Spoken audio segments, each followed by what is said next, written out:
జై శ్రీరామ్ అందరికీ. మనం ఇప్పుడు చెప్పుకోబోయే విషయం ఏంటంటే, కొంచెం అంటే ఎగ్జాక్ట్‌గా దీన్ని మహాభారతంలో మెన్షన్ చేయలేదు. ఇది నేను అనుకున్న ఇది అన్నమాట. ఏంటి అనంటే, ఒక అక్షౌహిణి సైన్యమంతా ఒక సైడు, శ్రీకృష్ణుడు ఒక్కడే ఒక సైడు. ఓకేనా? అంటే ఏమవుతుంది అనంటే, అర్జునుడు దాని తర్వాత దుర్యోధనుడు అంటే ద్వారకకెళ్ళి వాళ్ళ హెల్ప్ అడగడానికి ఎళ్తారనమాట. అప్పుడు శ్రీకృష్ణుడు ఏం చేస్తున్నాడంటే, ఒక అక్షౌహిణి సైన్యమంతా నారాయణీ సైన్యం ఓకేనా? చాలా శక్తివంతమైన సైన్యం అన్నమాట అది. ఆ సైన్యమంతా ఒకవైపు, నేనొక్కడినే ఒకవైపు నిరాయుధుడిని. అంటే ఏ ఆయుధం లేనివాడిని అన్నట్లుగా అయితే చెప్తారనమాట. అప్పుడు ఎవరైనా సరే ఏం చేస్తారు అనంటే, నిరాయుధుడు అంటే ఆయన అసలు ఏం యుద్ధం చేయడు కదా! ఏ ఆయుధాలు పట్టుకోడు అన్నట్లు మీనింగొస్తది.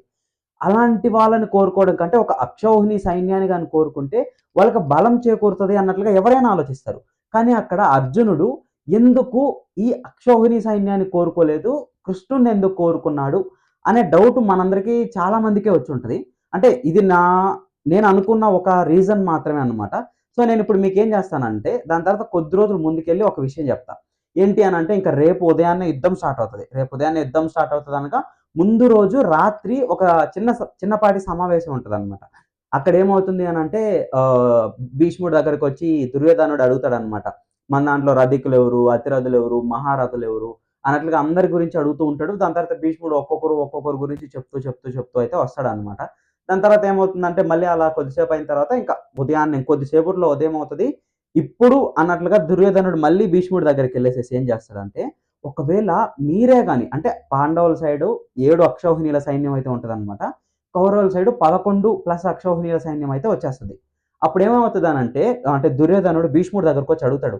మీరు ఒకవేళ ఆ సైన్యాన్నంతటి మీద యుద్ధం చేయాలనుకుంటే, మీరు ఎన్ని రోజులు తీసుకుంటారు ఆ సైన్యాన్నంతటిని చంపేసేదానికి? అంటే ఆ సైన్యాన్నంతటిని మట్టుబెట్టేదానికి అన్నట్లుగా అయితే అడుగుతాడనమాట దుర్యోధనుడు. అప్పుడు భీష్ముడు చెప్తాడనమాట. నేను ఒకవేళ కోపంగా గాని యుద్ధం చేసి అంటే ఎటువంటి దివ్యాస్త్రాలను ఉపయోగించకుండా నార్మల్ బాణాలతో గాని యుద్ధం చేయగలిగితే నేను ఎంతమందిని చంపుతాను అనంటే 10,000 మంది సైనికుల్ని 1000 మంది రధికులని. రధికులు అంటే ఎవరన్నా అంటే రథులు గాని, అతిరథులు వీళ్ళందరూ అన్నట్లుగా చెప్పుకోవచ్చు. లేకుంటే నార్మల్ రథి అన్నట్లుగా చెప్పుకోవచ్చనమాట. రధికులు అన్నట్లుగానే మెన్షన్ చేస్తారు కాబట్టి మనం నార్మల్ రధికుల గురించి అయితే చెప్పుకుందాం. సో 1000 మంది రధికులని, దాని తర్వాత 10,000 మంది నార్మల్ సోల్జర్స్‌ని అయితే నేను చంపగలను. నార్మల్ బాణాలతో అన్నట్లుగా చెప్తాడనమాట. దాని తర్వాత ఒకవేళ దివ్యాస్త్రాలు గాని ఉపయోగిస్తే, నేను ఒక నెల రోజుల్లో పాండవ సైన్యాన్ని మొత్తాన్ని చంపగలను అన్నట్లుగా భీష్ముడు చెప్తాడనమాట. సో, మనం యూట్యూబ్ షార్ట్స్‌లో చాలా చూస్తూ ఉంటాం. అంటే మీరందరూ అదేంటి నాకు ఆ యూట్యూబ్ షార్ట్‌లో 22 డేస్, 23 డేస్ అన్నట్లుగా ఏదేదో చెప్పున్నారు. భీష్ముడు చాలా గొప్ప ఫైటర్ కదా! అది అన్నట్లుగా మెన్షన్ చేస్తున్నారు. కానీ బుక్‌లో అదంతా ఏం లేదనమాట. ఉద్యోగ పర్వం చివర్లో ఉంటది చూడండి. ఓకేనా? ఒక నెల రోజులైతే చెప్తాడనమాట భీష్ముడు. దాని తర్వాత అంటే ఎలా అంటే ఇప్పుడు వాళ్ళు ఆల్రెడీ బాగా ఏజ్ అయిపోయినోళ్ళనమాట. వాళ్ళ దగ్గర అన్ని రకాల దివ్యాస్త్రాలు ఉన్నప్పటికీ అంటే ఎలా అంటే మీరిప్పుడు పని చేసేది చూసుకోండి. ఒక ఏజ్ ఉండే పర్సన్, ఏజ్ లేని పర్సన్ ఎలా కొంచెం డిఫరెన్స్ అయితే ఖచ్చితంగా ఉంటది. వాళ్ళిద్దరి పవర్‌ఫుల్లే ఉండరు. ఇప్పుడు ఎలా అంటే భీష్ముడు చాలా పవర్‌ఫుల్లే. కానీ తను ఏజ్‌లో ఉన్నప్పుడు అంటే కరెక్ట్ ఏజ్‌లో తన ప్రైమ్‌లో ఉన్నప్పుడు సాక్షాత్తు పరశురాముడితోనే యుద్ధం చేసినోడనమాట. కానీ తను ఏజ్ దాటే కొద్దీ ముసలోడు అయ్యే కొద్దీ ఏమవుతదనంటే ఆ ఏజ్‌లో ఉన్నంత శక్తి అయితే ఖచ్చితంగా ఉండదు. మీరు దాన్ని నమ్మే తీరాలి. ఓకేనా? సో, ఒక నెల రోజులైతే చెప్తాడనమాట భీష్ముడు. దాని తర్వాత ద్రోణుడిని అడుగుతాడు. ద్రోణుడు ఏం చెప్తాడంటే, "నేను బాగా ముసలోడిని అయిపోయేసాను. నా దగ్గర అన్ని అస్త్రాలు ఉన్నప్పటికిని నేను కూడా సేమ్ భీష్ముడిలాగే ఒక నెల రోజులైతే తీసుకుంటాను" అన్నట్లుగా అయితే చెప్తాడనమాట. దాని తర్వాత ఎవరన్నా అడుగుతుంటే కృపాచార్యుడిని అడుగుతాడు. కృపాచార్యుడు ఏం చెప్తాడంటే, తన దగ్గర ఉండే దివ్యాస్త్రాలు అన్నిటిని ఉపయోగించి తను 2 నెలలైతే చెప్తాడనమాట. ఎవరు? కృపాచార్యుడు. దాని తర్వాత ఏమవుతుందంటే అశ్వత్థామని అడుగుతారు. అశ్వత్థామ ఏం చెప్తాడంటే 15 రోజులు చెప్తారు. మీ అందరికి మళ్ళీ ఇక్కడ ఇంకో డౌట్ రావచ్చు. 15 రోజులేంటి? అంటే వాళ్ళ నాన్న దగ్గర ద్రోణాచార్యుడి దగ్గర ఉండే అస్త్రాలు మాత్రమే అశ్వత్థామ దగ్గరే ఉన్నాయి గదా! మరి తనేమో ఈ 30 రోజులు, తినేమో 15 రోజులు ఎందుకంటే అదే డిఫరెన్స్ అన్నమాట. తిను ఆల్రెడీ బాగా ముసలోడైపోయి ఉన్నాడు. తిను మాత్రం కరెక్ట్ ఏజ్‌లో ఉన్నాడన్నమాట. సో, తిన వేగం కొంచెం ఎక్కువ ఉంటది కదా! సో, అదే డిఫరెన్స్ అన్నమాట. ఓకేనా? సో, 15 రోజులైతే అశ్వత్థామ చెప్తాడు. మామూలుగా గూడా అశ్వత్థామ చాలా పవర్‌ఫుల్. మనం సీరియల్స్‌లో చూసేసేసి దాని తర్వాత కొన్ని మూవీస్‌లో చూసి అశ్వత్థామని చాలా తక్కువ అనుకుంటున్నారు. కానీ అశ్వత్థామ ఎలా అంటే మహాదేవుని వరప్రసాదం వల్ల పుట్టినోడనమాట. చాలా పరాక్రమశాలి. ఓకేనా? తను చాలా గొప్ప ఫైటర్ అశ్వత్థామ. 15 రోజులైతే చెప్తాడనమాట. దాని తర్వాత కర్ణుడొచ్చి నేను అంటే ఆ పక్క పాండవ సైన్యాన్ని మొత్తాన్ని 5 రోజుల్లో చంపగలను అన్నట్లయితే చెప్తాడనమాట. అప్పుడేమవుతుందనంటే భీష్ముడు ఇదిగో ఇక్కడ మీకు స్క్రీన్ షాట్ పెడుతున్నాను చూడండి.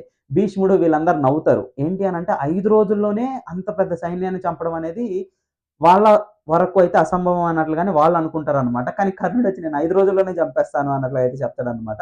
తర్వాత భీష్ముడొచ్చి నవ్వి, ఒకవేళ అర్జునుడే అన్ని రకాలైనటువంటి అస్త్రాలు కలిగి రథం మీద ఎక్కొచ్చి కృష్ణుడు సారథ్యం చేస్తుండగా వస్తుంటే, ఆ దృశ్యాన్ని చూసే భయపడిపోతావు నువ్వు. వాళ్ళు ఎదురుగ్గా వచ్చినప్పుడు నువ్వు ఈ మాట చెప్పగలవా అన్నట్లుగా హేళనైతే చేస్తారనమాట. సో, అక్కడ దాన్ని బట్టి ఏంటంటే, మనం కర్ణుడు ఖచ్చితంగా ఎన్ని రోజుల్లో చంపగలడు అనైతే అక్కడ మెన్షన్ చేయలేదు. కర్ణుడైతే 5 రోజులు అన్నట్లు చెప్తారు. వాళ్ళందరూ నవ్వుతారు. ఓకేనా? సో, అదే అక్కడ జరిగిపోతదనమాట. ఏమవుతుందంటే, ఈ విషయాలన్నీ కలిసి గుప్తచారుల వల్ల ఏం జరుగుతదనంటే, పాండవుల సైడ్ వాళ్ళకి తెలుస్తది. అంటే ఎవరికి? ధర్మరాజుకైతే తెలుస్తదనమాట. ధర్మరాజుకి తెలిసిన తర్వాత ఏం చేస్తాడంటే ధర్మరాజు, ఈళ్ళ దగ్గరికి కూడా ఎళ్తారు. అంటే అర్జునుడి దగ్గరికెళ్తాడనమాట. అర్జునుడి దగ్గరికెళ్ళి, "అర్జున ఇదిగో వాళ్ళలా మాట్లాడుకుంటున్నారు. భీష్ముడైతే ఒక నెల రోజులు, దాని తర్వాత ద్రోణాచార్యుడు నెల రోజుల్లోను, కృపాచార్యుడు 2 నెలల్లోను, దాని తర్వాత అశ్వత్థామ 15 రోజుల్లోను, కర్ణుడు 5 రోజుల్లో అనంగా వాళ్ళంతా నవ్వారు. సో, వీళ్ళు ఈ రోజులు చెప్పారు మన సైన్యాన్నంతటిని మట్టుబెట్టడానికి. నువ్వైతే ఎన్ని రోజులు తీసుకుంటావు? కౌరవ సైన్యాన్ని మొత్తాన్ని." ఇక్కడ చూడండి, ఇక్కడ 7 అక్షౌహిణీలే. ఇక్కడొచ్చి ఏంటి 11 అక్షౌహిణీలు. సో, నువ్వెంత సమయం తీసుకుంటావు అన్నట్లుగా అయితే అడుగుతాడనమాట. అప్పుడు అర్జునుడు ఏం చేస్తాడనంటే కృష్ణుడి సైడ్ చూసి చిన్న నవ్వు నవ్వి ఇలా చెప్తాడనమాట. నేను కృష్ణుడి అండ నాకు గాని ఉంటే, అంటే కృష్ణుడి సహాయం నాకు గాని ఉంటే, వాళ్ళ అందరిని అంటే కౌరవ సేననే కాకుండా, కౌరవ సేనలనే కాకుండా దేవతల్ని, అంటే ఎలా అంటే భూత, భవిష్యత్, వర్తమాన కాలాల్ని అన్నిటిని ఒక్క క్షణంలో నామరూపాలు లేకుండా చేస్తాను అన్నట్లయితే చెప్తాడనమాట. సో, అక్కడ అర్జునుడు అలా చెప్పడానికి కారణం ఏంటి అనంటే, అది కూడా అర్జునుడే చెప్తాడనమాట. ఏంటి అనంటే, నేను గొప్ప తపస్సు చేసిన తర్వాత, శివుడు నాకు ప్రత్యక్షమైన తర్వాత, నేను అతనితో యుద్ధం చేసి, అంటే సాక్షాత్తు మహాదేవునితో యుద్ధం చేసి, ఆయన్నే మెప్పించి పాశుపతాస్త్రాన్ని పొందాను. ఆ పాశుపతాస్త్రం అంటే సాక్షాత్తు శివుడి దగ్గర నుంచి పొందిన పాశుపతాస్త్రం ఎవ్వరి దగ్గర లేదు. అంటే ఆ టైంకైతే ఎవ్వరి దగ్గర ఉండదనమాట. ఓకేనా? సో, అంతటి పాశుపతాస్త్రం ఎవరి దగ్గర లేదు.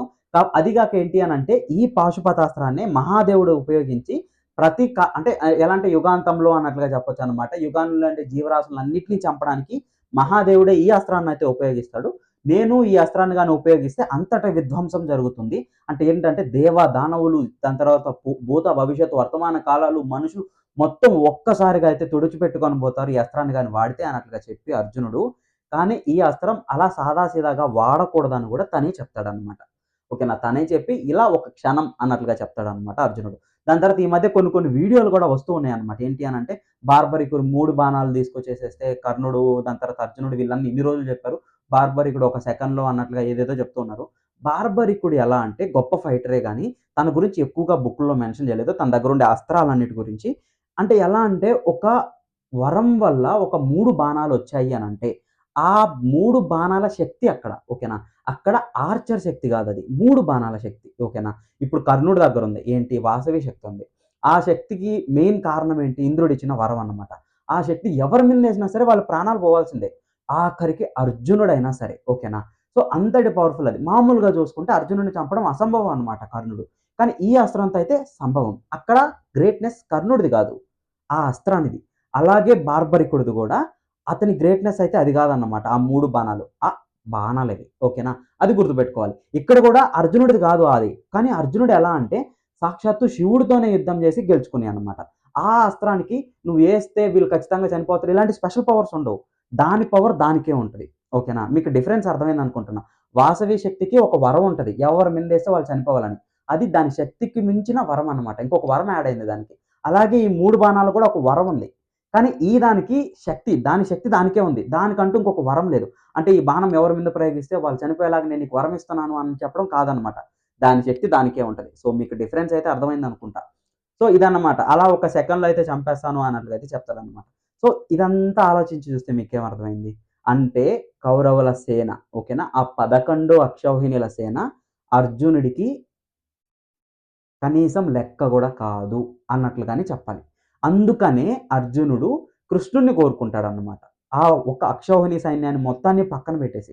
మీకు ఇంకొక ఎగ్జాంపుల్ గూడా చెప్తా. ఏంటి అనంటే అభిమన్యుడిని చాలా దారుణంగా, చాలా క్రూరంగా అంటే ఎలా అంటే అదొక పిరికి పంద చర్య అన్నట్లుగానే నా ఉద్దేశంలో నేను చెప్తా. ఒక చిన్న పిల్లోడిని చంపలేక అన్ని రకాలైనటువంటి వ్యూహాలు పద్మ వ్యూహంలో అంటే కర్ణుడు మళ్ళీ వెనకాల నుంచి వచ్చి తన ధనస్సుని విరిచేస్తే మిగతా అందరూ కలిసి ఒక్కసారిగా తన మీద బాణాలేసి గుప్పించి చంపేసిన తర్వాత అంటే దాని తర్వాత కూడా తను ఎంతో వీరోచితంగా పోరాడైతే చనిపోతాడనమాట. సో, అలాంటి ఒక చర్య చేసిన తర్వాత అర్జునుడికి ఎంత కోపమొస్తదనంటే దాని తర్వాత రోజు అర్జునుడు చేసే యుద్ధం అరివీర భయంకరం. అలాంటి యుద్ధం ఎప్పుడు కని, విని, ఎరిగి చూసుండరనమాట. అంత దారుణమైన యుద్ధం చేశాడు. ఆ ఒక్క రోజే అర్జునుడు దాపు 7 అక్షౌహిణుల సైన్యాన్ని తను ఒక్కడే చంపేశాడు అన్నట్లయితే మెన్షన్ చేస్తుంది బుక్‌లో. ఎవరు చెప్తారంటే దుర్యోధనుడే చెప్తాడనమాట. కానీ కొన్ని లెక్కల ప్రకారం అయితే అది కరెక్ట్‌గా రావట్లేదనమాట. ఓకేనా? ఎందుకనంటే కర్ణుడు వచ్చేతనానికి ఒక 4 అక్షౌహిణుల సైన్యం ఇంకా మిగిలుంది అన్నట్లుగా కొన్ని లెక్కలు రాసుంది. ఇక్కడ 7 అయిపోతే కరెక్ట్‌గా 4, 7, 4 కరెక్ట్‌గా 11 అయిపోతది. అంటే మొదటున్న 10 రోజులు అంటే 9, 10 రోజులు అసలు ఏం చంపలేదా అన్న ఒక ఇది గూడా వస్తది. సో వీటన్నిటి మీద కొంచెం అటు ఇటుగా ఉన్నా గాని, మనం మోర్ దెన్ 5 అన్నట్లయితే ఖచ్చితంగా చెప్పొచ్చు. ఓకేనా? సో ఒకే ఒక్క రోజు అన్ని అక్షౌహిణుల సైన్యాన్ని అర్జునుడు ఒక్కడే చంపాడు అనంటే, ఒక అక్షౌహిణి సైన్యం అర్జునుడికి ఒక లెక్క. ఆలోచించండి. ఇంకోటేంటి అనంటే 3,00,00,000 మంది నివాత కవచులను, ఎన్నో లక్షల మంది పౌలోమ కాలకేయులను. ఓకేనా? 3,00,00,000 మంది. నివాత కవచులను, ఎంతో లక్షల మంది పౌలోమ కాలికేయులను కూడా అర్జునుడు ఒక్కడే చంపాడు. దాన్ని కూడా గుర్తుపెట్టుకోవాలన్నమాట. రౌద్రాస్త్రం ఉపయోగించి, దాని తర్వాత ఇంద్రాస్త్రం ఉపయోగించి, వజ్రాయుధం ఉపయోగించి వీటన్నిటిని ఉపయోగించనమాట. సో, దాన్ని బట్టి అర్థం చేసుకోవాలి. సో, వీటిలన్నిటిని ఆలోచిస్తే అర్జునుడు ఒక అక్షౌహిణి సైన్యం కంటే కృష్ణుడిని కోరుకోవడం పాజిటివ్ అయిందా? ప్లస్ అయిందా? ఖచ్చితంగా పాజిటివ్ అయితే అవుతది. ఎందుకంటే కృష్ణుడు చాలా దగ్గర అర్జునుడికి చాలా సహాయం చేశాడనమాట. మొట్టమొదటి రోజే తను యుద్ధం చేయలేను అనుకున్నప్పుడు కృష్ణుడే ప్రేరేపించాడు. ఎన్నో దగ్గరలకు ఒక 2 దగ్గరలైతే కృష్ణుడే స్వయంగా కాపాడాడనమాట. ఎన్నో దగ్గరలైతే చాలా రకమైనటువంటి వాళ్ళకి ఎన్నో రకాలైనటువంటి సలహాలు కూడా ఇచ్చాడనమాట. సో, అది చూసుకుంటే అర్జునుడికి ఏంటి అనంటే సైన్యం లెక్క కాదు. ఎందుకంటే తను గట్టిగా కాన్సంట్రేట్ చేస్తే సైన్యాన్ని తను ఈజీగా చంపేయగలుగుతాడు. కానీ తనకి కరెక్ట్ అవసరంలో కరెక్ట్ ఆలోచన లేకుంటే ఒక ఉపాయం ఇవ్వగలిగేది కృష్ణుడు కాబట్టి, అదే కాక వాళ్ళిద్దరు ఎలా అంటే చాలా బెస్ట్ ఫ్రెండ్స్. అర్జునుడు, కృష్ణుడు ఎలా అంటే ఎంతో బెస్ట్ ఫ్రెండ్స్ అన్నమాట. ఓకేనా? మనం కర్ణుడు, దుర్యోధనుడిని తీసుకుంటాం చూడండి. కానీ ఇక్కడ దుర్యోధనుడు అంత బెస్ట్ ఫ్రెండ్ కాదు కర్ణుడికి. కానీ కర్ణుడు చాలా జెన్యూన్‌గా ఉండేటోడన్నమాట. కానీ ఇక్కడేంటి అంటే అర్జునుడు, దాని తర్వాత కృష్ణులు ఇద్దరు ఒకరికొకరికి చాలా బాగా అయితే ఉంటారన్నమాట. చాలా క్లోజ్ ఫ్రెండ్స్, చాలా జెన్యూన్‌గా ఉంటారు. సో, అందుకని చెప్పి తన ఫ్రెండ్‌నైతే అర్జునుడైతే కోరుకుంటాడన్నమాట. సో, ఇవి రీజన్స్ నేనైతే ఇలా ఆలోచించాను. అక్కడ ఒక అక్షౌహిణి కోరుకోవడం కంటే కృష్ణుడిని ఎందుకు కోరుకున్నాడు అనంటే అర్జునుడికి ఆ ఒక్క అక్షౌహిణి సేన అనేది నా ఉద్దేశంలో లెక్క కాదేమో! ఇక్కడ కృష్ణుడు ఉండడమే తన ఆలోచనలు, తన ఐడియాలు, దాని తర్వాత తన అంటే హెల్ప్ చేసే ఆ ఇది అర్జునుడికి బాగా యూజ్ అవుతదేమో. ఎందుకంటే సైన్యాన్ని తను చంపగలడు. కానీ అవసరమైన టైంలో ఆ సలహా ఇవ్వగలిగేది కృష్ణుడు కాబట్టి అందుకు తీసుకున్నాడేమో. ప్లస్ ఏందంటే వాళ్ళిద్దరు చాలా బెస్ట్ ఫ్రెండ్స్. సో, ఇవి అనుకుంటున్నాను నేను రీజన్స్. మీరు ఈ అనాలిసిస్ అంతా వినిన తర్వాత మీకేమనిపించిందో కామెంట్ చేయండి. ఓకేనా? థాంక్ యూ ఆల్ అండ్ జై శ్రీరామ్.